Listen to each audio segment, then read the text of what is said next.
Jess, welcome to Mint. How you doing, man? What up, Adam? I'm good, man. I'm good. Let's start with the basics. Who are you? Okay, what were you doing before crypto, and where are you now? Cool. Who are you? My name is Jess. I'm the instigator of a project called Seed Club. We are a DAO that builds and invests in communities with tokens. Um, so yeah, I mean, I guess I got into crypto in 2017. I was really fascinated with this idea of being able to own and have a say in the networks that are coordinating our economic lives, and fell down the rabbit hole pretty quickly. Worked on a number of projects over the last few years, but I think really found my footing in this emerging social crypto space. So in just about a year ago, I think we're going to have our year anniversary coming up soon when I can figure out exactly when we actually started. But about a year ago, the emergence of some early signs of value and opportunity within the social token space became apparent, and was lucky enough to be joined by a great group of early collaborators to form C Club, where today we're 62 collaborators. These are the member owners of the C Club DAO. We've backed and helped launched close to 17 projects, and are currently recruiting for our third cohort, which will kick off at the beginning of September. So trying to learn Nice, and things in the social token space. nice. And we'll talk about cohort three later on, and we'll deep dive into one and two as well, and get in there. But you brought up a really specific point why you joined crypto. Okay, you brought up the fact that you wanted to have a say in the projects that you use, right? That have an impact, an economic impact on our lives. That's like That's super specific, right? How did you come to that conclusion? Obviously, did it start from there when you bought your first crypto, or how did it kind of snowball into that storyline? Yeah, I mean, I guess I was really early into social media and got really excited about the opportunity that sort of democratized access to distribution would bring to the table. So this idea of being early blogging and early Twitter, being able to publish things and have people see it, and I'd run a business early on and had spent you know thousands of dollars on advertising before, and just realizing how ridiculous and painful it was to pay for attention, and really wanting to see an opportunity to have more direct to my audience or to my customer relationship. Um, and so got really into social media. I was excited about it, but pretty quickly it started to be apparent that giving a Facebook or later an Instagram or YouTube like control, or like the dominant, being the monopoly essentially over attention and access to your audience, was maybe not the best idea. And you can see with Facebook, the idea of removing organic reach, and instead forcing people to pay for advertising to get that reach was pretty clear example of that sort of S curve of adoption and development within these platforms, where platforms are all about building and giving and collaborating and creating value for users to a point where they've captured the lion's share of attention and sort of have this viral growth or exponential growth themselves, and then they start to turn that off and instead begin monetizing. So this Web 2 of build an audience, then kind of sell them out in order to monetize model was pretty apparent to me, and it was very frustrating to sort of think through like all this value and effort that has been put into building up a Facebook page, or even in many ways a YouTube subscription sort of subscriber base, only to have it be algorithmically limited and really forced towards advertising. So that was like the direct example. Yeah, and how have you kind of seen crypto approach this problem? Obviously, it's a big ethos and a big narrative for crypto in general, even more so with social tokens and NFTs. What are some examples that come to mind that attempt to kind of go after this problem and eliminate it and bring kind of power back to the users? What is like one of the more recent examples? I mean, I think the jury is still out on whether we'll see competitors to YouTube or Facebook or whatever in that same model, that where crypto is sort of the central piece to it. I think Audius is probably the best example of this, and while they're I think have 5 million monthly users right now and are seeing some really great success, it still is a tiny percentage of what something like Spotify would have as far as their monthly users and listeners. So I'm optimistic that something like that will happen. That eventually, once a consumer application rolls out, like a true sense of ownership to its users, that will ultimately result in sort of more projects like that going that direction. But I think right now that what I love so much about the community token space is how visceral that feels. Like the idea of being able to, so Friends with Benefits is a project that I'm sure you've talked about a lot here. The ability to sort of buy tokens that represent ownership in this community. There's a set amount of tokens, and I own a percentage of those, and that gives me access to this community. And through my efforts, I host a Thursday afternoon social token chat there, and been involved in supporting the project in other ways. I can have an impact on the increased value of this token. And as more demand comes to that token, I get to see, my value increase. So I think that's a very tangible example of like having sort of, I guess, profiting from the increased usage. The example of early Uber drivers or Airbnbers, again, I think are used quite often in saying, well, these folks created a ton of value for these networks, but don't get to profit in it. So I think that's one piece. I think the place we're still trying to really figure out and is, also exciting is like, how do you actually have a say in these networks, and what does a say look like? And is it truly a say, or is it more of like a nice to have, or like is there ever really true ownership in these things? And I think we're figuring that out. Yeah, I want to bring up something because it's super on par with where the conversation's heading right now. This article came out on Bloomberg. Let me know if you can see the screen. Yeah, we can see the screen. Okay, so basically the headline is Facebook, Google, and others should pay us for using our data. Here's one way to do it. Okay, this was published 3 hours ago. And a lot of people kind of argue that these conversations only live on crypto Twitter, right? The sense of ownership, the sense of being a part and having a say and a stake in the products and services that you use. But obviously, this is starting to exist beyond crypto Twitter, right? This being the most obvious example. And the writer, Peter Coy, is basically arguing that maybe there's a way to get paid 10 cents for every single dog or cat picture you post on Facebook, or maybe even $5 a month for your searches on Google in return of them using your data, right? And I see you nodding your head. Share with me a little bit about that. What do you think? Well, and so like individual data, even bucketed data, it's not valuable. It's the network effect that's valuable in these communities or in these platforms. So it's the network of Uber, the network of Facebook. And so unless they're giving equity to people who are creating value on these networks, then no amount of pennies and dimes being paid for my interaction on the platform is truly reflective of the value that we're creating.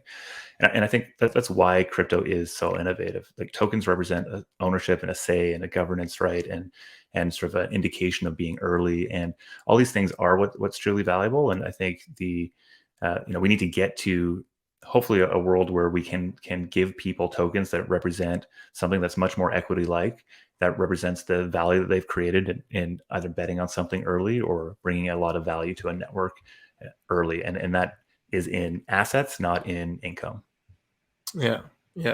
No, I hear you, and I think a lot of these like more modern day Web3 companies, there's the element of starting a DAO and going strictly through the token model, but there's also like this hybrid model of starting that LLC and then bridging out into a token. And what's interesting is the employees that get hired for these hybrid model firms, they kind of prefer more of the token route rather than the equity in the LLC itself, because the real value, the real liquidity, the real growth that you see like front on in hand in front of you is from the token appreciation, right? So what would you say? Like, how do you kind of determine between bridging that through that hybrid model versus going full throttle DAO Web 3.0? I mean, I just think it's exciting that we can go full throttle Web 3.0. Like that's the innovation. Is it right for everybody? Definitely not. There's a lot of reasons why you want to have a corporation that you raise into, and the limitation of liability that exists for that. There's a ton of regulatory uncertainty that we're dealing with still, no matter what model you go with, but definitely some, more with some paths than others. So I just think it's very exciting that this is an option, and because of how much less friction exists to bring people together around a multi-sig with tokens and a snapshot, and to pool capital and go do cool things, inevitably more of these things will be started, and soon it's going to look. The question will really be like, do I really have to start I mean, the best founders are already asking me this already. Do I really have to start a corporation? And the answer is maybe. Maybe, depending on what you're trying to build and how you're trying to structure it. Okay, let's reference this article again really quick. Okay, this theory, this element of people want to own the products that they use. It's an ongoing narrative. Jesse Walden is one of the godfathers of that narrative, right? It's a known thing, but when I talk to my cousins, who I consider more of the normie crowd, okay, when I talk to friends, when I talk to people that work in traditional companies, right, they use these platforms. They're incredibly addictive, and they just consume the content, and they don't really think twice whether or not they should own it, right? When do you think we'll start seeing that dynamic and that shift on a more main scale type of level? Because right now in crypto Twitter, it's very much so the belief, right? But beyond that Bloomberg article, I feel like many people don't think about it as philosophically and as critically the way we do. Yeah, I mean, I think a big part of that is that people don't know there's another option, right? And so there's an education component, and I think as more people do realize that the idea of like, do I want to earn ownership to use a thing or not earn ownership to use a thing? I think that becomes like a pretty more obvious decision. But I think there is like an underlying concern here where like ownership in a purely financial sense, traditionally it's been very concentrated, and it's not for lack of trying to be more distributed. It's the fact that most people don't care about it and don't know why to care about it, or maybe they can't. Maybe they, there's sort of like a short-term profit need or earnings need that outweighs the ability to hold long-term. I think we saw Eric Arsenault from the Rarible DAO post something about this around like the experience being where people are mining, Rari tokens for doing things on the Rarible platform, and the vast majority are dumping it. And so you're seeing a concentration of those tokens in the hands of more of a professional class. So I think like the reality is we're going to hopefully just do a little bit better than the way it is right now. And I think that's what we're seeing in Twitter generally. Like there is a more distributed ownership base with most of these projects. There is a lot more choice and voice and exit opportunities, so we can, move away into doing new things if we don't like the way a community or a platform is going. And so I think it's unrealistic to think that we're going to have 100% of the population being stoked on ownership. But I think if we have a 10, 20, 30% increase, I think for me, this idea, like the concerning thing around our digital economy that we live in, especially over the sort of Web2 era, was just how many winners there were, but just how many losers there were, right? There was no middle class in the creator economy. There's no middle class in this sort of digital world. And that's sort of like the impact networks have. When our economies become networks, the normal distribution curve just seems to disappear because there's no physical bounds to it. And so I think crypto now, through the introduction of scarcity through NFTs and ERC20s, and the ability to sort of earn algorithmically or through other schemes, might increase the likelihood that we'll have some semblance of a middle class in a digital economy. And I think that's something that we should be working towards. Yeah, I know. I remember seeing an article from Cooper and Kinjal covering this topic, and I know a few others have kind of covered and wrote about it. And you're seeing this argument. I feel like you'll see a lot of these arguments prevail, and more specifically in like the creator economy and all these like random ass TikTok creators, right, that are really just gamifying the algorithm, but they get a lot of views, but they don't know how to really build communities. But they might have a small following subset, right, of people that engage with them, and those are the type of like the micro economies that you're referencing, right? Just so I kind of understand where you're coming from. Well, I mean, I think the opportunity for many microeconomies to exist is exciting. I think the fact that those TikTokers, in a world where TikTok was Web3, they would be earning for the value they're creating, right? So their ability to win the game that is the algorithm is what TikTok should reward. Ultimately, they're rewarding them with views right now, and they're just unable to turn those views or those followers into like revenue or money, right? And so I think having the aligning an incentive scheme such that the more addictive content that you can create, the more TikTok tokens you earn, and therefore giving somebody an ownership stake in the network is the thing that leads to more of a middle class of creator. So creators need to be earning ownership, not just income off of these platforms for the change to happen.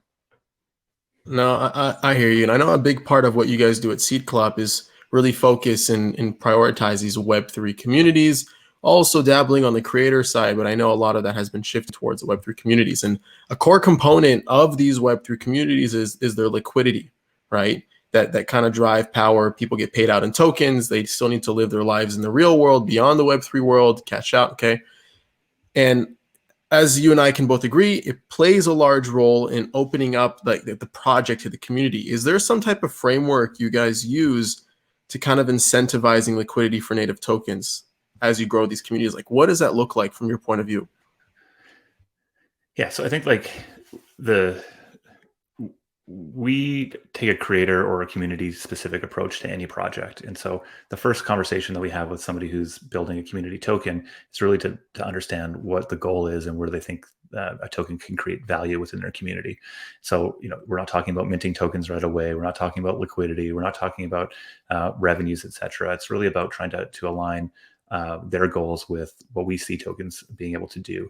And so for many of the communities that we work with, liquidity is not something that we recommend to even dive into early on. And I think it's part of a much broader plan, and it needs to be thought of as part of a strategy to ultimately unlock the most value that these tokens can unlock within a community. The second you have liquidity, yes, you do have the ability for people to cash out into Ethereum or some other token. But for many communities, that's probably not a good idea.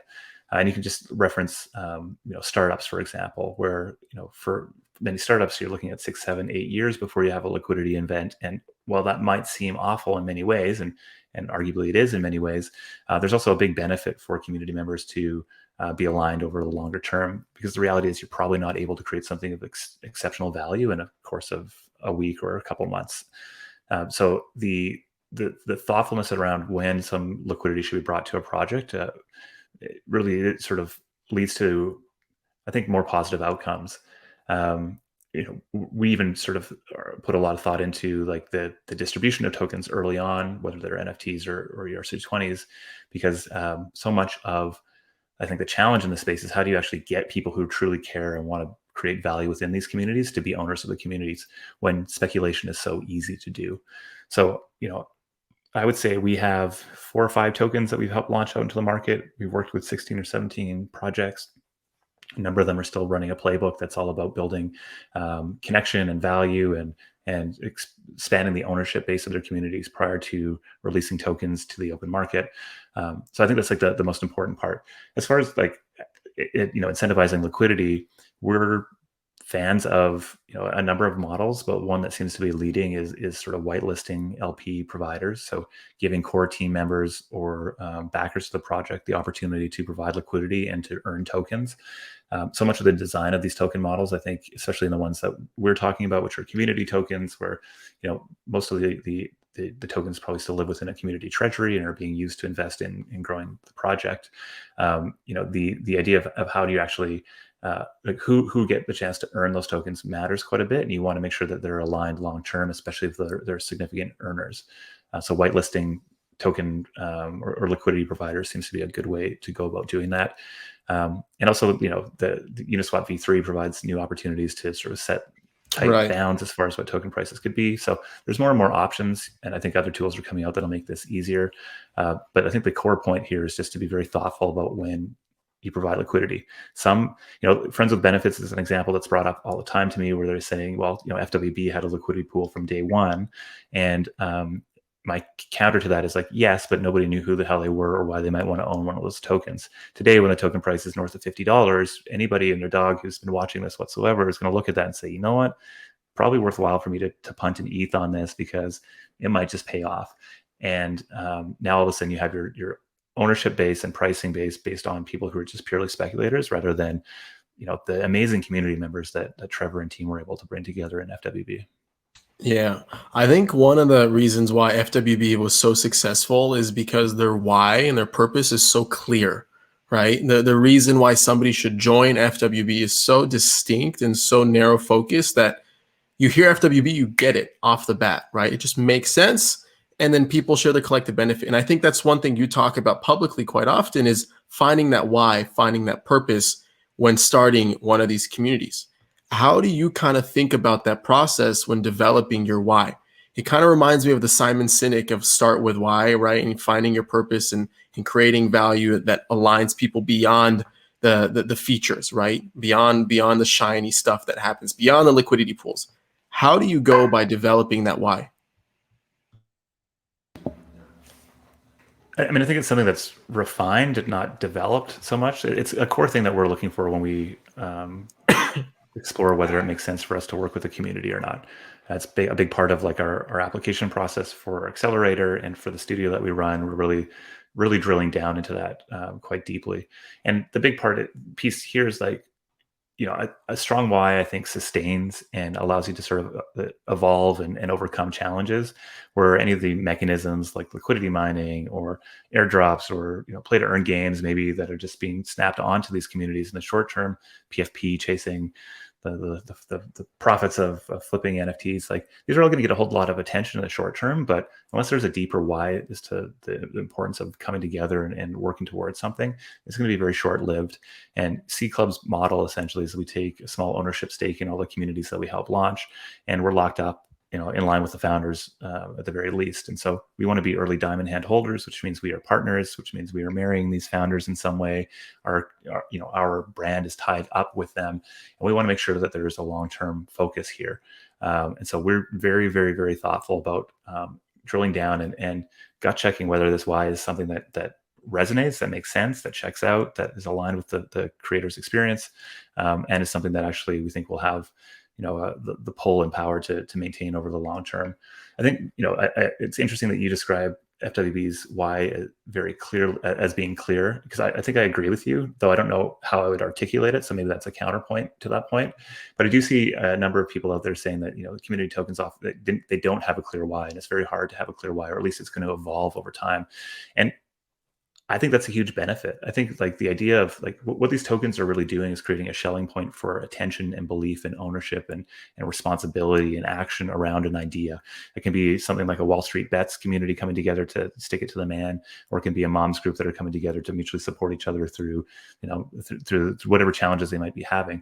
And what we need to do through designing community tokens is best empower these tokens with that mutual belief and sense of belonging and that story and narrative that's going to sustain beyond any sort of short-term hype or excitement or bear markets, whatever may come.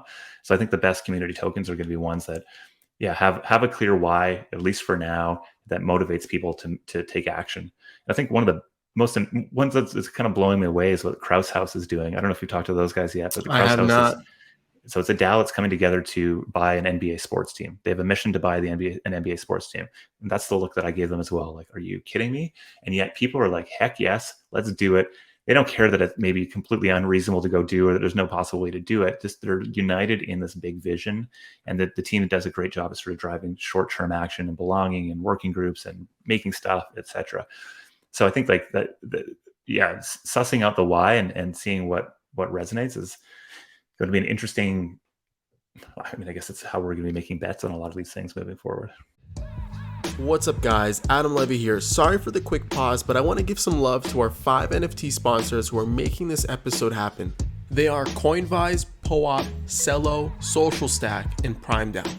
First off, on Coinvise, you can create a personal or community-owned social token on Ethereum. Coinvise also helps you create incentives through token rewards and bounties, NFT business models, and bot integrations for Discord. Discover more by visiting coinvise.co today. Next up, we have POAP, or short for Proof of Attendance Protocol, who enables a novel way of creating one's life diary. Leveraging NFT technology, POAP facilitates an easy way to mint non-fungible tokens related to meaningful events. It's frequently used in crypto-native communities, and now it's starting to create NFT collectors in the mainstream too. Collect or launch your own POAP today by visiting poap.xyz. Next up, we have Social Stack, a platform for communities, brands, and creators to build mission-driven social token economies. Offering an easy-to-use, non-custodial wallet with a suite of open-source community engagement tools, Social Stack makes it simple to bring your community into Web3 and be a part of creating an open-source, gratitude-driven future for social tokens. Create a free social token wallet, discover mission-driven social token communities, or apply to launch your own token on Social Stack by visiting socialstack.co today. Next up, we have Cello. Are you looking for an ecosystem of dApps, currencies, and tokens that can connect you with people no matter their device, carrier, or country? Well, say hello to Cello, a mobile-first platform that makes crypto dApps and payments accessible to anyone with a mobile phone. Celo supports thousands of projects from builders, developers, and artists who every day build applications and issue tokens from all over the world. Visit celo.org today to learn more. And last but not least, we have Prime DAO, a collective of DeFi builders and DAO veterans attempting to turn DeFi into a more cooperative ecosystem by creating DAO-to-DAO interactions. The first solution to go live is Prime Launch, a launchpad experience for DAOs built in collaboration with Balancer. If you plan on launching a DAO, head over to prime.xyz to access a network of partners and tools that will jumpstart your DAO development today. All right, back to the episode. It's like people think of DAOs and they confuse them as another buzzword, but in actuality, whenever you start anything, you need your why, you need your purpose, you need your direction, right? Whether it be starting a band, whether it be opening up a restaurant, whether it be starting a DAO, there's a lot of similarities in starting more traditional organizations to those when starting a decentralized organization, right? And when people kind of enter crypto, and kind of like where I want to go next is people who join DAOs, right? They many times don't understand that one, there's a level of self-discipline that needs to be kind of incurred on the user joining the DAO, right? Finding what needs to be done, picking up the shovel, building, screwing, whatever needs to be taken care of, right? And this concept of finding that organization, I feel like developing that purpose at least is what creators that want to transition from Web 2.0 to 3.0 have an issue kind of finding, right? Because they start getting they start overthinking the tokenomics, they start overthinking the launch of the token, they start overthinking the Discord and the snapshot proposals. Like when creators kind of want to kickstart this journey, right? Would you agree that they need to find that why first? They need to find that level of direction. We'll start there. Is it finding that first, the why? Well, yeah. I mean, I don't think you're ever going to build a sustaining product or project or token value just by saying, hey, we have a token, let's go make this move. Okay, so from that point, right, what advice can you give creators in like future Web3 communities on finding and discovering that why? How could they go through that process and do it successfully? Yeah, that's a great question. I mean, I think that the concern I have even with the premise of the question is that it's this idea of manufacturing something. And I think like Derek Sivers, who's the founder of CD Baby, always talks about how he only ever wants to work on companies that are being pulled out of him. He doesn't want to start a new company unless it's being pulled out of him. And I think that's probably rings even more true in this world that we're playing in right now, where forcing something and trying to manufacture something is just probably not going to work. You really need to be able to get a number of people who probably even don't know about you to come together and believe in a thing. And the way you do that is by having a truly deeply held belief in why something needs to exist and the progress you're trying to make. And so I think there's like any number of whys to be discovered. And I think that's a personal journey for individuals to say, okay, well, what is this thing that I really want to put my time and effort and reputation on the line for? And I think a lot of the probably top streamers and content creators probably do have that why deeply ingrained. Like there's, Casey Neistat was really about the creativity and the discipline and the pushing forward of a craft. And I think has been able to build a large audience around that. And I would assume a large part of that audience would probably join a DAO that he created and could focus the effort of that crowd on something good that matters to them. And that would be a worthwhile pursuit. But I don't think like sitting down and saying, okay, well, I want to create a token or a DAO. How do I come up with a strong why that's going to motivate people is really the appropriate way to go about doing it. I very much feel like Seed Club, like I describe it as like a horse that was just, all of a sudden I found myself riding, and now I just feel responsible for, driving it, steering it in the right direction. Let's make sure there's water. Let's make sure it eats. And sometimes it's bucking, and sometimes it's running, and sometimes it's trotting. But, there was any number of times in my career where I felt like I was really just pushing a big boulder uphill. And this feels like I'm just, running downhill next to it. And I think the best whys are like that. There's this sense of something that exists out in the world that should exist. And I can point to a number of projects that we're working on that fit that mold. Like Forefront is like, hey, there's just nobody talking about the data and the markets around and the people around social tokens. We should be talking about that. Jump from the Join Jump community, which is a B2B marketing community. He's saying, hey, there's like No, marketers are a big market here. People, they care about it more than most people.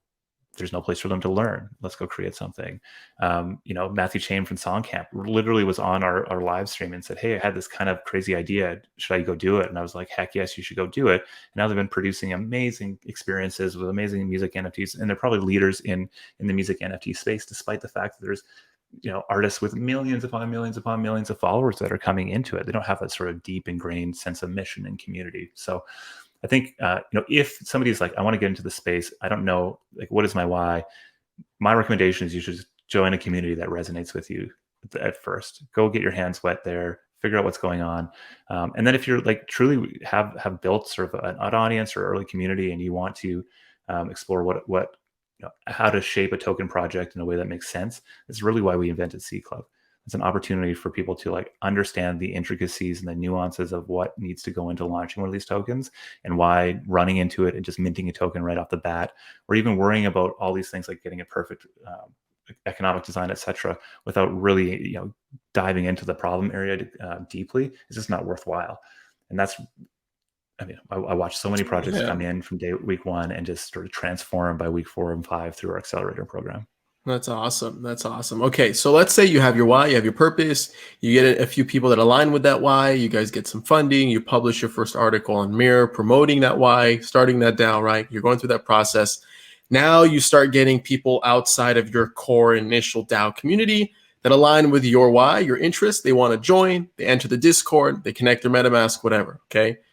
You start having this like international, like internet type of community being manifested online. You're seeing like the early initial origin of this thing becoming a beast. And when you're at that stage, you have those initial members, right? One thing you tweeted that I want to bring up that I think is quite overlooked when starting these organizations is hiring a scribe, okay? And the reason I bring this up, this is from a tweet July 5th, okay, 9:09 a.m.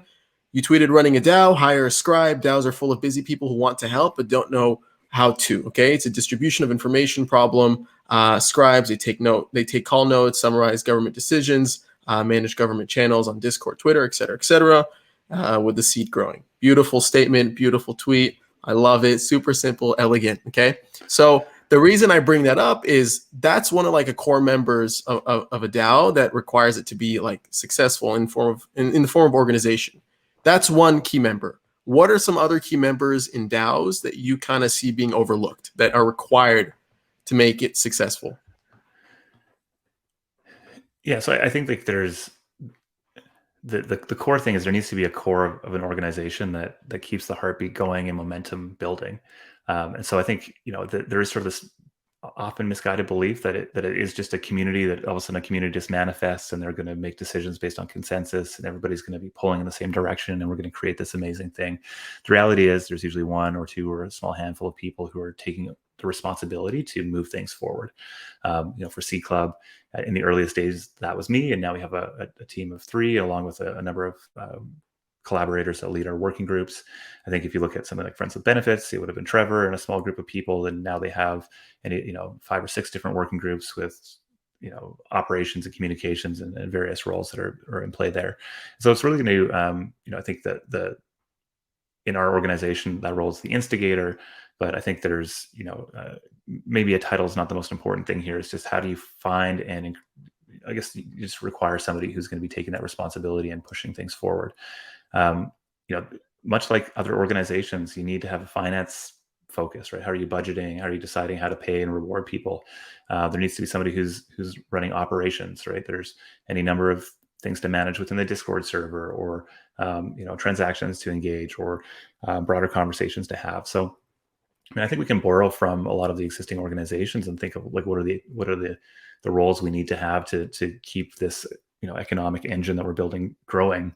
But I think what's exciting is that there's like all these other roles that can start to pop up, and I think each community really should just be paying attention to where there is value to be created or a need, and then figuring out how to match community members to that role as fast as possible. I think it's a very hard thing to do. I don't think we do a great job of it yet. We're really trying to get better at it.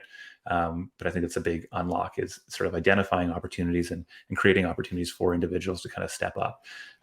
But we see marketing and communications and meme, meme dealers, the Elon Musk's meme dealer, like just, etc. We're seeing, folks who are doing data visualizations. But I think the interesting thing is like what we're seeing work really well is having some core folks that are taking responsibility for moving things forward, and then making it easy for a broader crowd to come in and support those folks. So like I think a structure moving forward would look like, 5 or 6 working groups with 1 or 2 people in those groups that are either part-time but more directly compensated and tasked with the responsibility of managing those groups, and then giving those folks a budget to quote unquote hire or recruit or involve other members of the team or of the DAO in that effort.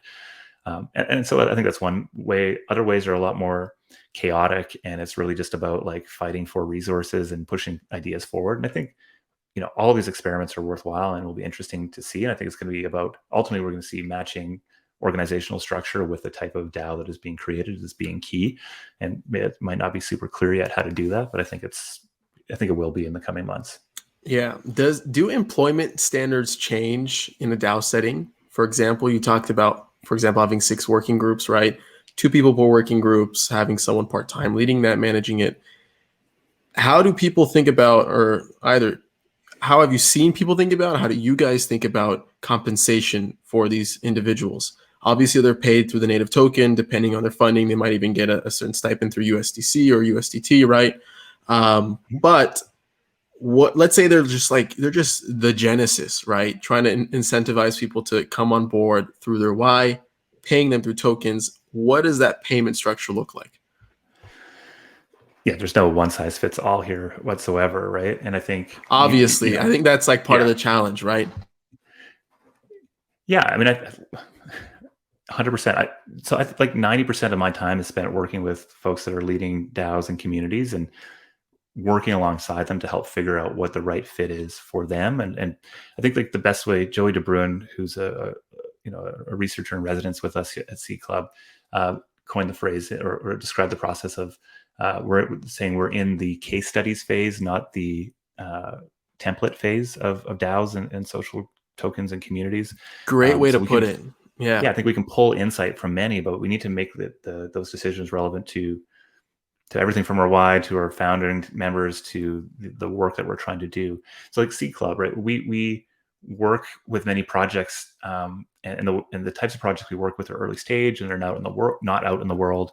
And distribution is such an important piece to us. And so we can't be super public about all the projects we're working on, which means we can't just say, here, community, come and support us and help us figure this out, which is a challenge because in many ways there would probably be a lot of value in better involving folks to it. So we're really trying to figure out what the right way to do that is. But for us, the idea of having some core members that are responsible and doing working groups here makes sense, and we'll find whatever the appropriate sort of compensation is to be competitive in the market, and also give people the type of upside that they want from participating in these communities early on.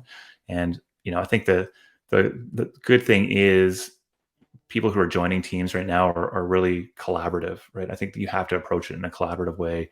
I know Songcamp just went through a whole discussion with their team around and community around how do we use these funds that we've raised? Like, where should they be used? How should we pay people? How should we think about paying people? Should we pay people?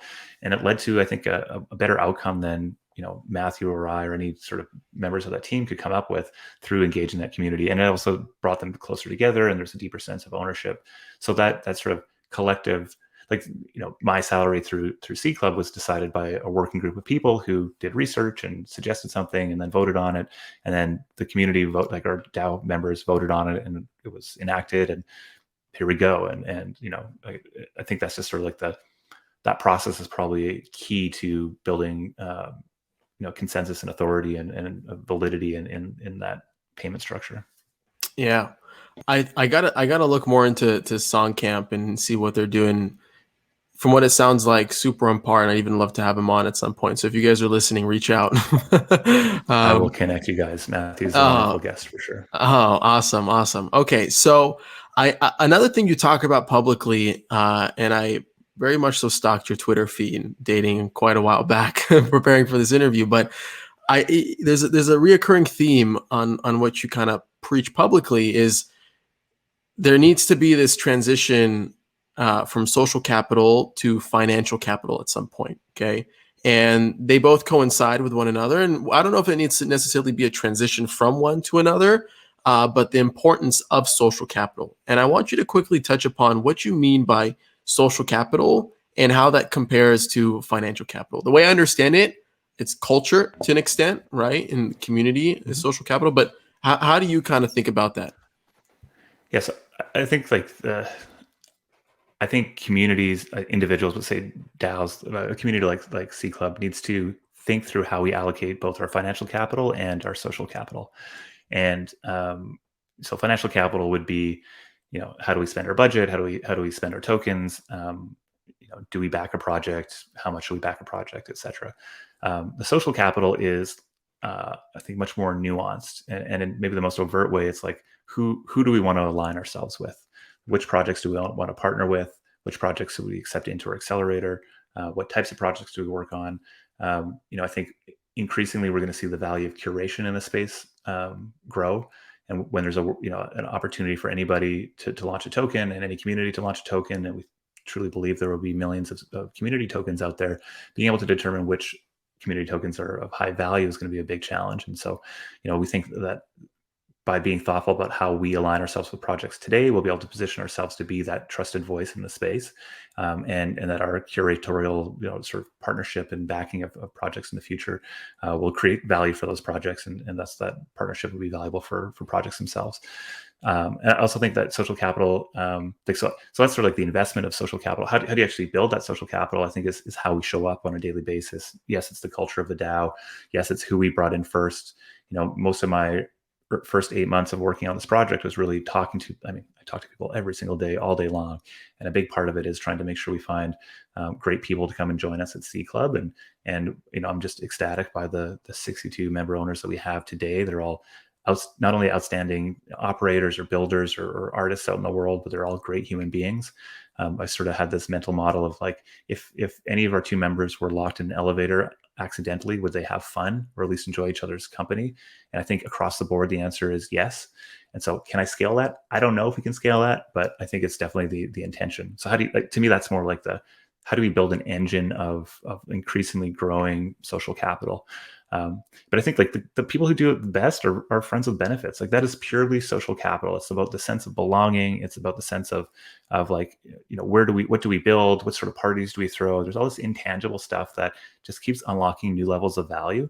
And I think the sense of ownership and the creativity and like the irreverence and the way that somebody handles issues on Discord or that the community responds to how you go and do fundraising, all these sort of things build into this growing pie of social capital. And it's unclear to me how sustaining or how much of a moat exists there, or like, is it fragile or not? But I think it's the important thing is to, I think, start thinking through how that there isn't just financial capital that we're allocating, but there's also social capital.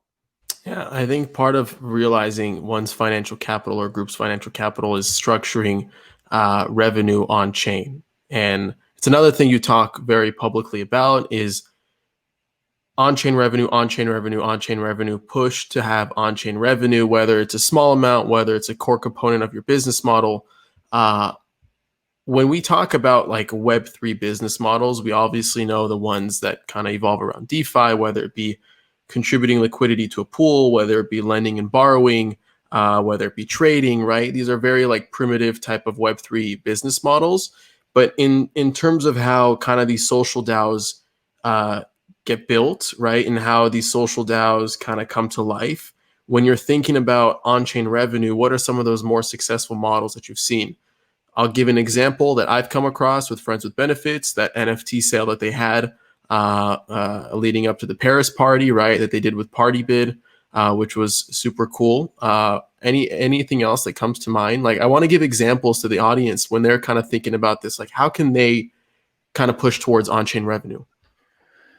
Yeah, I think NFTs are the core innovation here for social DAOs like FWB and like the ability, and this actually expanding quite a bit, right? So like PFPs as an example, like communities like Bored Ape Yacht Club selling out a number of NFTs, and then building a really strong secondary market that can really sustain a lot of development and building within that community.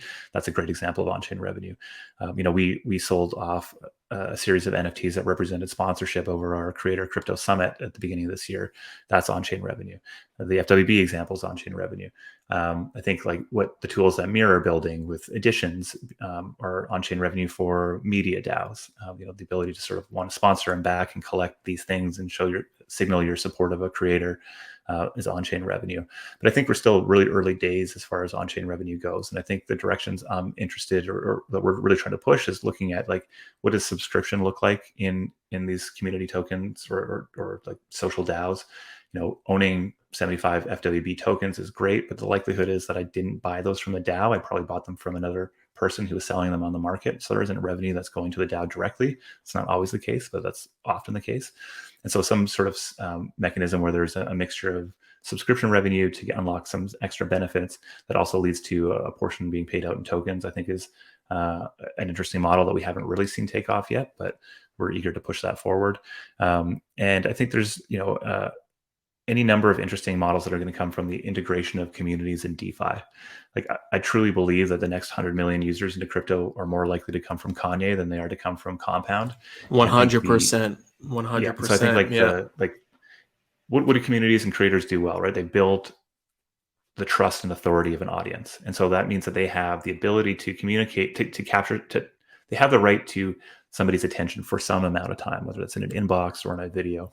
And the biggest challenge I think we have in crypto is that it isn't obvious why this matters to start with, right? It isn't obvious why a DAO is better than a corporation, or why borrowing on Aave is better than borrowing from your bank, or why staking something in a liquidity pool is actually valuable. And so we need to have people who have earned the right to that extra beat or two that gets the necessary information across to somebody to get them to go, oh, it's kind of cool. And to be fair with the crypto world, like most of the content that's out there is really schemy and pump and dumpy, right? Like it's like, here's the token, why you should buy ADA today, and it's going to be up 1,000%. And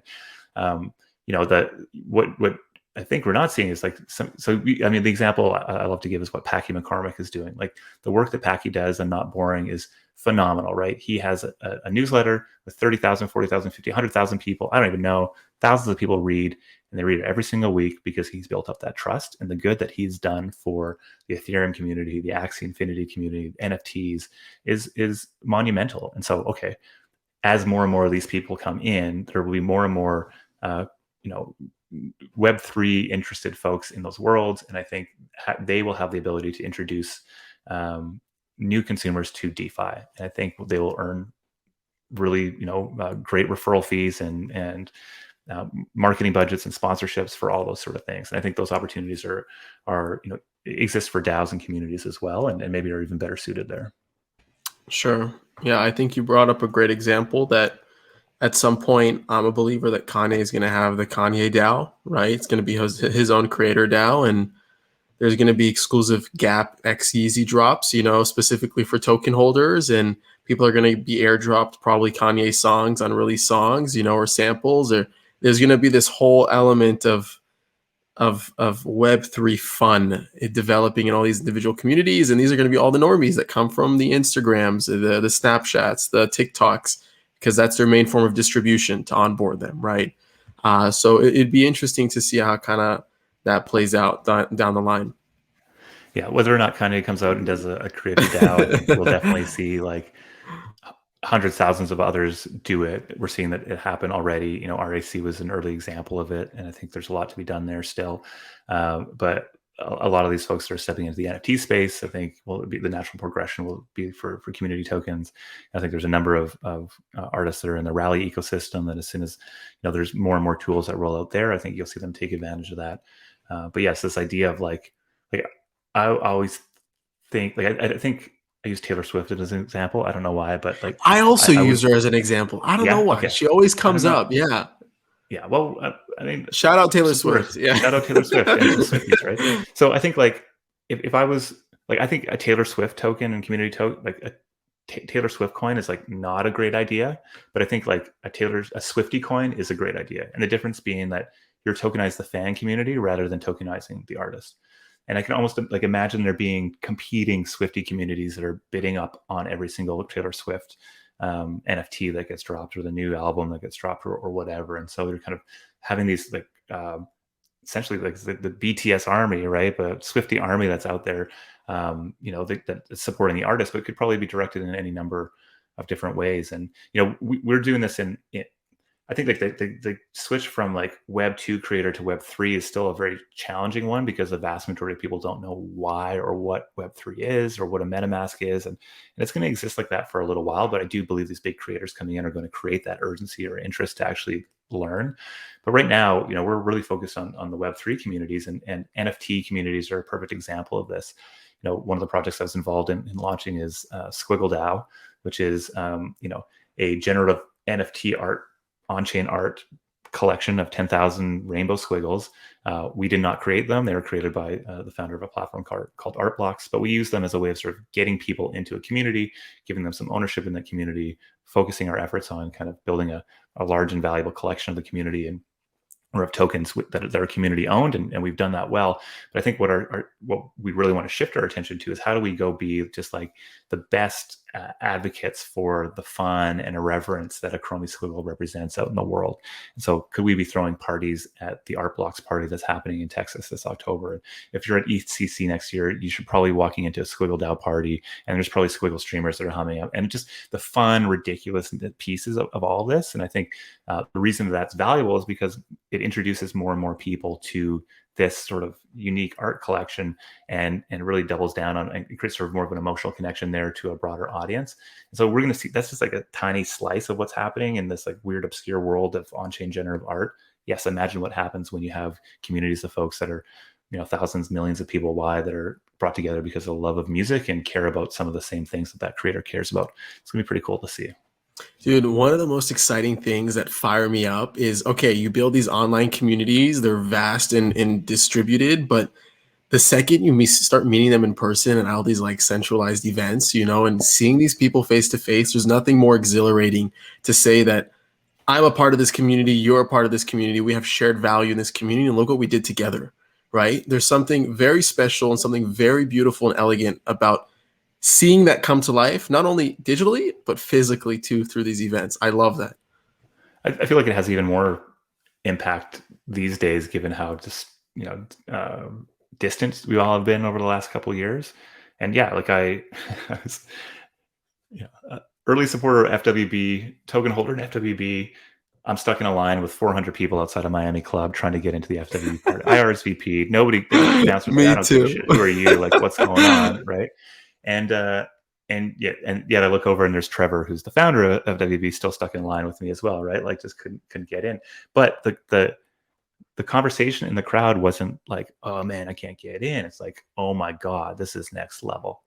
This is like, this just puts FWB on a whole other level. So there's this sense, I think, of like belonging digitally that definitely changes when you meet in real life. And I think that what I watched there was sort of this unlock of saying, okay, there's actually a lot more value than just being a part of a Discord server. And I think that's what we're going to start to see across the community and social token space in the next little while, is this understanding that we're starting with these basic primitives, but truly it is this sense of belonging that's up over here, that's over and above it all, that matters. And that can, we started off talking about the disproportionate power that platforms have in like the online world. I think what we're seeing with what tokens are going to do is say, well, actually, like the point to show your support for me as a creator isn't subscribing to my YouTube channel. It's not subscribing to my email or following me on Twitter or on Instagram. It's owning my token.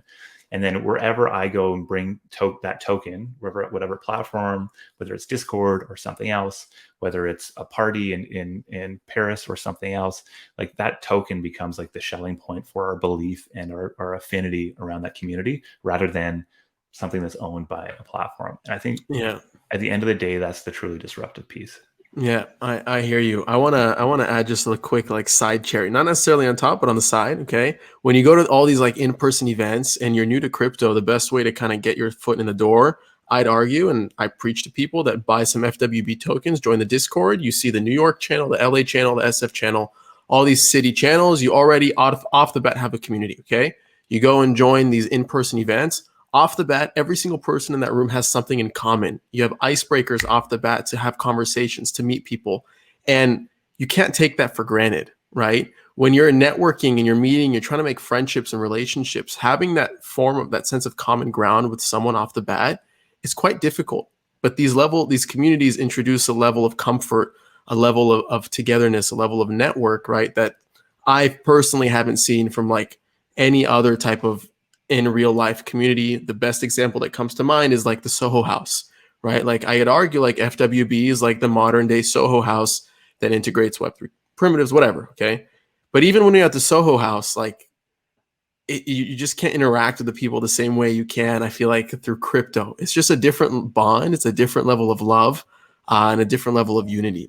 And I one thing I want to kind of like pivot. I know we're coming to a close really quick. There's two more things I want to talk about. Is M Club, which had a successful crowd sale on Mirror. Congratulations for doing that. What an awesome thing to see come to life, and so many like-minded people. 47 ETH. That's no joke. I think last time I checked, that's like 140K. That's going towards, which I want you to tell me more about. I know it's a media DAO that lives strictly for Mirror creators. Tell me more about what you plan to do with that 47 ETH. What's your vision behind that? So, I mean, the vision behind M Club was to create a space for people who are interested in being a part of a 0 to 1 moment in a DAO to have that opportunity. So we were really thinking through how do we best put our efforts towards creating learning and educational experiences within the C Club Discord.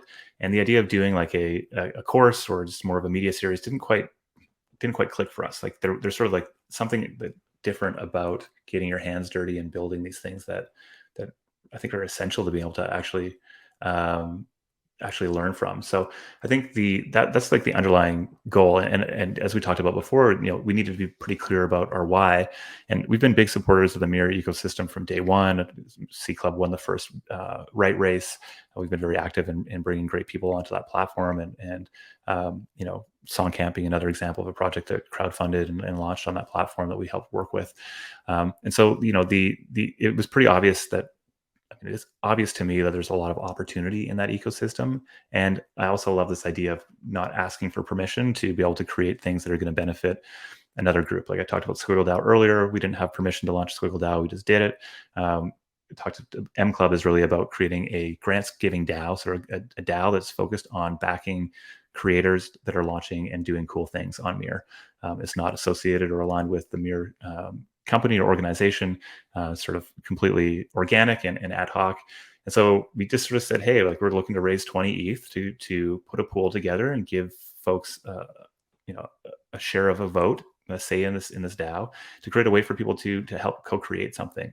And the focus we have is on backing great projects on Mirror. That's kind of it. And what we've seen over the last 3 weeks is a group of people come together, align around a few core working groups, create a season 1 game plan that was just passed. So season 1 is going to run for the next 60 days and really start to formalize a lot of the answers to the questions that I think you're getting at, which is like, okay, well, beyond just supporting creators on Mirror, like what does that look like? How do you back them? How do we decide to back them? What's our role in the Mirror ecosystem beyond just allocating financial capital? What does a media DAO look like? How can we be active in leading what that looks like? And we have, 35. So we have 185 members or token holders in the DAO. There's about 35 who are super active. Every Wednesday at 10 a.m. we have a town hall called where working groups are reporting back on what they're working on.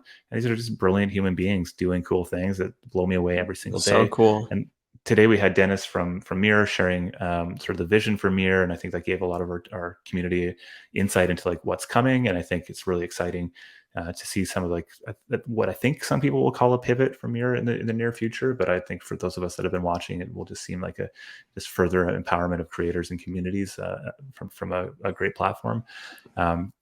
But yeah, I actually asked Dennis, like, what was it like for just like having just like a random group of people come up and say, hey, we're going to build a community based on your community? He's just like, welcome to crypto, man. I said a better answer than that, but that's kind of the answer. I love it. I'm a proud supporter of M Club. I have one of the NFTs. I voted to pass season 1. So however you would define me as a contributor, I'm one of them. So I'm excited to see that come to life and what season 1 entails over the next 60 days, right? Not 90 days? I believe it's 60 days. Yes. 60 days, yeah. So more power to the core team that's making that happen and bringing that alive. Another thing I want to talk to you about in plug, you talked about this early on, cohort number 3 for Seed Club. Super exciting stuff. So cool to see number 1 and number 2 be so successful and continue its legacy through 3.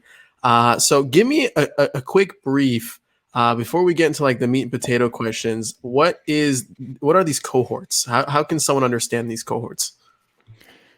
So cohorts are how we organize our accelerator program. Essentially, we create. So as you can probably tell, I'm a big believer in the power of community, and I think small, focused communities that have a purpose over a short period of time are some of the most valuable ways to collaborate, especially on the internet. So what we do is we recruit a few times a year to bring the smartest, most creative, interesting people that are exploring how to use tokens within their communities or as creators themselves together to run through a 6-week program that exposes them to the latest, greatest thinking of some of the smartest people that are in and around the social token and NFT space. And so, the first SC01 was really a great learning experience for us. We worked with folks like RIC and Connie Digital and Alex Masmedge and Carlos from Forefront and some of the folks at Gitcoin and Daniel to like figure out what they wanted to do and how they were doing it. And it was really a good learning experience for us.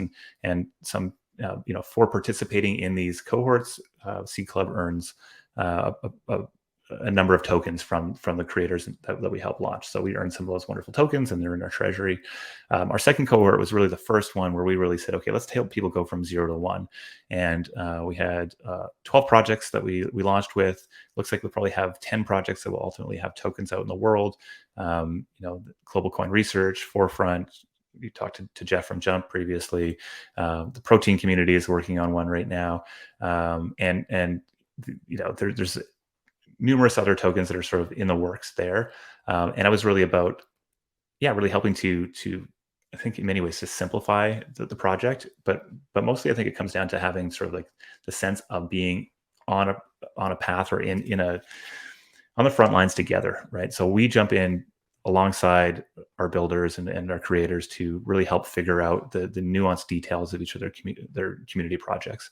I think we had folks like Jesse Walden and Jacob from Zora and James from Collabland, and Ruben, who's just a wonderful legal wizard or thinker in the space, and a whole host of others, Cooper Trupra, really just people who are thinking and building on the edges and exposing them to our projects and thus to the projects sort of getting an understanding of how they should design their economy, they should go to market, et cetera. After that, the cohort is just sort of the starting phase. We run a continuity program. So all of our projects become, as I said before, we're long-term partners. So we support projects, over the long term.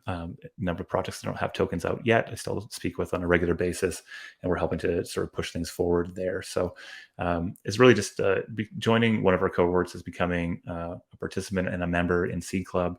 Our job is to help them launch a great token. And if they're able to do that, then they also earn a stake in Seed Club as well. And then hopefully are incentivized to continue to benefit and support other projects that come after them. Oh, cool. So it's very much so like a mutual marriage. Like I support you, we get token allocations, and then you're in turn supporting Seed Club, and you get tokens, NFTs, whatever that may be. Are they tokens? Are they NFTs? How do you provide that level of allocation? Yeah, so it's still a model that we're working through and haven't completely figured out how to do that well, but it's definitely the founding intention we have. I think like the imperfect example is like, and how often we get described as like a Y Combinator, but for community tokens. The big difference is that the projects that come through our accelerator do get ownership in the accelerator. What level that is and how we define that, I think is still something that we're working on. But it just is such an obvious thing to us that the people who are leading the charge, who are learning, who are at the edges, who are the experts in their field should be incentivized and rewarded for helping to support the next wave. And so if we have just sort of this flywheel of aligned and incentivized amazing human beings in a space where the reality is human capital is a big limiting factor in our space today. It's not financial capital, it's talent and the ability to take responsibility and move things forward. Mm-hmm. And if folks are able to join us and prove that out, we definitely want them to be meaningful holders of the club token. I love it. So you obviously went through cohort 1, cohort 2, and now we're at cohort 3. It's ending what, August 18th, August 20th is the deadline to apply. Yes, August 21st, I believe, is the August deadline to 21st. apply. Yeah, Cool. and they'll Cool. kick off at the So beginning of September. cool. Okay. So kind of walk me through, obviously, when you started cohort 1, I feel like there are a lot of things you learned throughout that process, especially also transitioning to 2 and now applying those learnings, those lessons into 3. Can you kind of walk me through, is there anything, well, one, what are some things you learned going through 1 and 2 that you're applying to 3, right? Whether it be in the mentoring, the individuals that you bring on, et cetera, et cetera. And like, is there anything you wish you would have known prior to starting Seed Club, right? That you, I know there's a Yes, laundry list. I know there's a yes, many, laundry many, many list. things. What is like the top 3 things? So I think like I mean, yeah, the big lessons in all this is that it just takes time, right? It takes time, and if you really want to get it right, you need to lean into that time and be okay with that. So I would, I think before we went into cohort 2, I thought we would have all of our projects launch tokens by the end of the 6 weeks. Why not, right? And the reality is, like, that's just a very unreasonable expectation and would lead to a worse outcome for our projects. And so we, need to be a lot more patient, and ultimately need to be improving in how we continue to support projects long term. Like right now, we're able to do it because it's small, and we have a set number of folks that are there. But as we continue to scale up, we need to think through how we as an organization scale up our ability to support projects. And so I think like it just takes time and takes effort, and the limiting factor is people who kind of know what they're doing and can jump in and really be helpful and as boots on the ground. So I'd say that's one. Two, I think like I see communities today, more like startups. Like I think we well, the decision we will make on which projects come into Seed Club, I think, will increasingly look like just similar decisions that are being made around startups. And I say that as mostly to mean like we want to back exceptional founders, exceptional creators, exceptional individuals, and folks who have proven that they're able to sort of overcome adversity and just continue to work on something despite maybe the initial game plan not quite working out. And so I think we were, maybe not focused on that for our second cohort, but we did a really great job at that. And I look at some of the ways that our participants are just sort of rolling with the punches and making decisions and bouncing back and overcoming some of the challenges that exist in such a nascent space. And it's super inspiring. And so I think we'll use that to inform our decision-making process quite a bit moving forward. And also I think like we still are very much in the beginning of the idea maze stage here. It's very easy for us to want to double down and say we just want to do tokenized communities that look like friends with benefits, but for X. And we're really resisting that urge because I think there's still many more ideas and directions that can be done. Every week, month, seemingly day, new primitives are developed, and we want to really just try to work with as many different interesting projects as possible right now, instead of really doubling down on any one. And so I think that's like a lesson that we're going to, that we'll continuously learn and keep top of mind. At some point, it will make sense for us to be a little bit more focused, but I think there's still so much more innovation to happen here that it'll be interesting to see ultimately how this next cohort shapes up. One unique thing we're doing this cohort is our token holders will be given the opportunity to make decisions on who gets accepted. So if you think about the club token, will represent sort of a sharing governance. So how do we run our organization, but we'll also represent a direct share and like who do we accept into our organization? Cool. So a curation tool. And so we have some exciting plans for that sort of like TCR-esque type structure that we'll roll out. And so it's, it won't be up to me. It won't be up to any individual within our community to make that decision. It'll be up to our token holders to make those decisions. And, I think that's gonna be a fun experiment to run. I'm excited to see it come to fruition. I'm going to leave you off with one final question. It's a question that I tend to ask almost every single guest, depending on their level of expertise in their niche. But I think it's super appropriate to you. Okay. And I know you talked about the Swifty, and creators shouldn't be tokenizing themselves particularly, but their communities and creating cult-like brands around their fan bases and what they stand for. Okay. But the reality is it's still going towards the other direction where people are taking themselves public and tokenizing themselves and issuing a lot of personal tokens. We're seeing that through Rally, through BitClout, through Roll, random ERC20s, right? And we're kind of reaching a scenario where people are starting to have a market value, right? And a level of influence that typically comes from your amount of followers, and your amount of influence across these Web 2.5 platforms is now being introduced through a new light, through what your token is trading at, right? Do you think we're approaching like a Black Mirror type of scenario where people will start determining your level of influence and your worth based off how much you're publicly trading? I mean, I think that happens today based on your follower count on Instagram. I mean, as much as it does with a market cap. Like, I'm not super bullish on the idea of individuals having market prices on their fame or celebrity. I think it's going to happen. I think there's billion-dollar opportunities for the stock market of individuals or sports stars, etc. But the reality is, for most creators, and especially the ones that we work with, the idea of having a price on their creativity is just like the worst part of all of this. Is really something they have to sort of deal with to be able to get the other benefits of it. And I think that the other limiting factor in the personal token space right now is that the benefits don't really come to creators. Like, there's not a good way of like bootstrapping your creativity selling by issuing a personal token.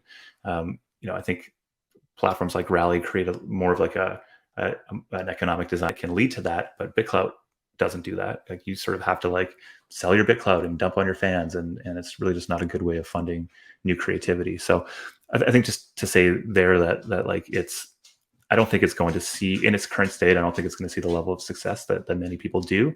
I do think there's a lot of exciting projects that are being built in that vein that are going to lean more into the social capital, or the backing people early, or will probably use NFTs rather than ERC20s to sort of represent that. And I'm pretty excited about that. But yeah, I think people will opt into having market prices on them, and it's going to look, I think, weird for the next little while, and save some sort of broader context or platform that really thoughtfully integrates them in. I just don't think it's going to be a point of interest in the near future. That's a very different point of view than other people that I've had on, and I respect it. And I do see the value in what you're saying, and I think there's a world for both, like you said, and we'll see what happens in the future. It's a good discussion to have right now. People shouldn't think that I know what I'm talking about. This is not financial advice. So, okay, I'm going to throw one other thing out there because I know we're over time, but I think it's like there's a lot of subtlety to all this sort of stuff, and really, like, what you're asking somebody to do is really commit to something, and committing to a personal token over the long run. I mean, ultimately, you're going to want to retire or you're going to die, and so there's like a period of time where this is going to be relevant, and somebody's going to get screwed at somewhere along the line. A community or a DAO is something that you're trying to build forever. It's trying to exist forever, right? Even like a personality, so like somebody who might tokenize like the zombie ape that was just party bid for. That's a thing that can live forever, right? And so I think those types of tokens make a ton of sense, and I'll back them, and we'll align behind them. But the Atom token would have a very short duration of value in my mind. And I might still buy it if there's utility, and I would buy it to back you because I like you and I'm stoked on what you're doing for our space. But it's just, there's like a lot of things that are kind of that have issues there. And I think one other maybe controversial point, and I don't actually know how I feel about this, but I'll throw it out there. But there's this whole NFT world where people are, so like music NFTs, right? People are buying music NFTs to support artists. But there's this big push to have royalties be embedded in these NFTs. And I think one possible outcome of all of a sudden us shifting the idea from I'm buying an NFT to collect or to back or to support an artist to one where I'm buying an NFT to get access to royalty streams from an artist is that there's a chance that these NFTs are going to be worth a heck of a lot less, or it's going to distort the collector base to the point where it's actually not that interesting to own these NFTs anymore.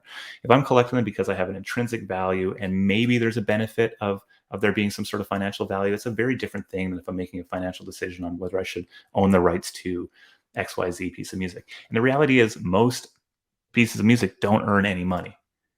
And so when we start to represent the actual dollar value that's accruing to these assets, the vast majority of them aren't going to be worth anything. And so for many creators, I think it might be better off for us to be able to actually use NFTs to represent the social capital, the creative capital, the sense of belonging, the membership in a community than it is to represent a revenue stream. Let's talk about one that. One thing I might be very wrong on, but I don't know. No, let's talk about that for a minute, because that's probably one of the most exciting and exhilarating use cases that keeps me awake in crypto, is the ability to support musicians. As you can tell, the drum set in the back, right? Like I'm a musician at heart, and the ability to support an independent artist early on in their career and crowdfund their initial success, or help them crowdfund an album because I believe in their talent in an effort to get royalties. Like, I think it's a very beautiful concept. And who's to say that the NFTs are going to go to complete shit in the secondary market? But the ability to support someone and have the ability to kind of be a core contributor in their career, and whether you seek that value and that profitability now or down the line as you build that relationship with that individual, I think there's something there. But I just want to understand your point. So you're saying, from the point of view of being able to collect royalties, it's not the most exciting use case from your point of view? Well, I wonder, and I'm really just thinking aloud here, whether if we just start to put the focus on the current value of future cash flows versus the value of being able to support somebody early on and being a member of the community, that we're going to devalue, or there's going to be, it'll be seen as there being less value in the royalties than in what might have existed if you're just making a bet from your intrinsic motivations. I think the reality is it's probably both, and the reality is it's probably about what story do you tell. And if you go to like the crowdfunding website they're using to back somebody is like looks more like a stock market and just showing like the revenues that are coming from it, it's going to lead to a certain type of user. Or if it looks more like a crowdfund Patreon style thing with the music front and center, probably looks different. So it's by no means am I saying this is the outcome, but I think a lot of people just think, okay, well, if we actually financialize these assets more, it's going to create more value. And I wonder if that's true. Like, I think there's instances where it might not be true. One of the most recent instances that comes to mind is, have you heard of Tory Lanez, the rapper? Yes, I saw something happening, but I don't exactly know what. So yesterday he sold 1 million NFTs for $1 each. Each NFT represented his album. Okay. Now you can't stream the music in the album yet, right? But the takeaway is that the way he promoted it was from the point of view of, like, you guys are going to make money from this, right? Like, you guys can flip that shit on the secondary market, and I'm giving you guys bags. Like, I'm looking out for my community. Like, you guys are going to buy this for $1, and that's probably the lowest it's going to go, other than zero. But you guys are going to be flipping this on the secondary. Like, all they're doing, like everyone's doing with these profile pictures, et cetera, right? Now, there's no real, like, okay, you buy this NFT album, right? And the intention of buying an album is to consume and enjoy the music from that album. And I went on that sale and I went to go like purchase. I was like, wait, does it make sense to buy 1,000 copies of this album to flip and on a secondary market? Maybe from an investment point of view, but not particularly interested in that. Like, I want to support the artist for his creative experimentation with the medium of crypto and the medium of MP3 files, right? And it just led me to buy like $1 worth, right? But by the time I wanted to buy, I couldn't buy anymore because it sold out in a minute. The point being is, like, now he issued 1 million NFTs. He sold 1 million albums. He went platinum in 1 minute, technically, by the music industry terms, right? But it was strictly from the point of view of go flip this shit, go make money, right? Rather from the point of view of, like, I may do an airdrop down the line like Uniswap did for its early supporters of its platform, right? Which is another interesting model, which he may even tinker with in the future. But yeah, just something to bring up. So yeah, I mean, I think like the examples like this are why. So my take on that is great, cool. Like, that's a great experiment to run. And if he's been able to hack to be a way to get it platinum, like, hell yeah, like this is what early streamers were doing, I think, right? Or maybe it was, yeah, I don't know. So I think those experiments are worth it and worthwhile, and all the power to them. I think like the big question is like, what's next? And what expectation are you setting up? And I think like the reality is the people who purchase those things are most likely purchasing them not because they want to be a part of a community. They want to be part of like more of a speculative thing or the novelty of it. And by all means, I think like it'll be really interesting to see what the secondary market of that looks like and if there is long-term value there. And I think the question is like, what happens, next time, right? So I think it's a bet that this is going to work out and there's going to be a strong secondary market. And when he comes out and does his next album, boom, it's going to be a big thing. But the likelihood of that happening, in my opinion, is pretty low. Like, I think you're going to see a whole bunch of copycats copy that model and kind of burn it out really quickly before he even gets a chance to come do it again. And so his move really would be just like Jake Paul's move back in the NFT craze is like, okay, you just done this big NFT drop. what do you want to do next with it? And I think, look at what Gary Vee's done with VFriends. Like VFriends is a top 10 selling secondary marketplace every single day, every single week. There's utility backed into it. It's supported by a team. They're trying to do new cool things. It was early, yes, but there's a number of collectors that are big, have done really well from it because of the value that's created there. And I think like we both need to, I guess, balance off this. How do we go do new, cool, interesting things? Which I think you argue that Tory Lanes did with like, where's like the longevity that comes out of this? How can we like pivot this into something that's going to last longer? And I think that's the hard part. I think that's a great place to kind of emphasize really quick. I know we put a lot of emphasis on the why and the purpose of doing something, right? But even what's like more so important is like, what is next? What is that long-term plan of continuously creating excitement, continuously creating utility from whatever it is that you're selling, right? Continuously providing reasons to keep your community engaged in a Discord server, whether it be through multiple events per week, like you're doing in FWB or Forefront, right? These are things that creators need to start thinking about as they build their Web3 communities, right? That engagement, what's the long-term plan, and like, how can I create utility from whatever it is that I'm doing, right? Is there anything else you'd add to that list? No, I just think that there's a lot of like, it's about setting expectations, I think, in large part. And so I think we'll see successful projects that aren't actively building out Discord communities, but have created other unique experiences across the internet. So I think like, no matter what, you're in this world where momentum wins. And so how do you maintain momentum? But I think there's going to be a lot of creative ways to do that. And it's not all going to be about just trying to drive attention on Discord or secondary market sales or what have you. But I think we're in a world where creativity gets rewarded, right? And so the idea that we can just go copy what somebody else has done and go run a game plan in that book and have it work it hasn't worked in most of the social media world and Web2, and it's definitely not most likely going to work in Web3 beyond maybe the first early copycats. And so, I think just generally we should be building for the long term. We're part of this brand new epoch, this huge, inflection point in Web3. It's brand new. I mean, maybe not brand new. Some people will take exception with that, but it's new enough that we're all have an opportunity to sort of be a part of this rising ship. And I think those folks that take long-term, you make long-term bets on assets, you make long-term bets on people, you make long-term bets on ideas and on ways of being. I think those pay off. And so I would just encourage anybody who's thinking about launching a token to just be thoughtful of that. And I think one of the things that I'm really happy to be in a position to do is to have a large amount of inbound interest for folks who are thinking about launching tokens.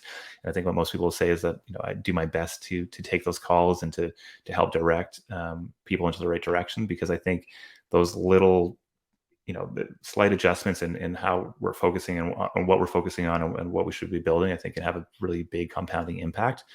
And, I've been blessed with this opportunity to have a bit of a voice in the space, and I'm just going to continue to hopefully use it for good. I love it, man. I think that's a perfect place to end off. Jess, you're a pool of information and knowledge. Thank you so much for spending some time with me, being on Mint, and sharing your knowledge with everyone. I hope to have you again. Before I let you go, quickly plug yourself. Where can we find you? Where can we find Seed Club? All the above. Seed Club HQ on Twitter or seedclub.xyz. I am that tall guy on Twitter. You'll be able to find me on the internet. Just follow Adam. He'll retweet me every once in a while, and it will be good. I love it, dude. Cool. Thank you so much.